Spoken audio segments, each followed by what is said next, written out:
عليكم استكمالا لسلسلة أنواع خيوط الشنط الجزء الثالث. معانا النهاردة خيط السلسلة القطن، وده خيط جربته مؤخرا على القناة، عملت بيه الشنطة دي. هو أخو خيط السلسلة البوليستر، نفس السمك تقريبا، ولكن مفيش فيه اللمعة اللي مش معظمنا بيفضلها يعني. وكمان أخف بكتير، وممكن نستخدمه، ينفع مناسب لكل الشنط الكاجوال، علشان الخيط سميك وأخف فبيبان فيه الغرز أكتر. بنستخدم معاه إبرة 4 أو 5 ملي. أنا استخدمت معاه في الشنطة دي مقاس 4 ملي.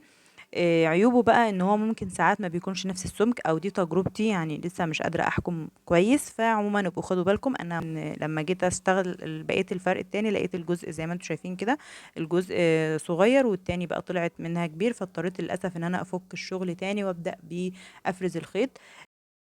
تاني خيط معانا هو خيط السيرما. الخيط ده بيستخدم اكتر في المفارش او التطريز، بس حبيت اجرب بيه بورتفيه صغير كده واشوفه في الشنط هيبقى عامل ازاي. اشتغلت بيه على فتلتين لان الفتله بتاعته صغيره جدا، زي ما انتم شايفين رفيع قوي، وبيمط شويه مننا. مميزاته بصراحه ان هو لمعته تحفه والوانه جميله جدا.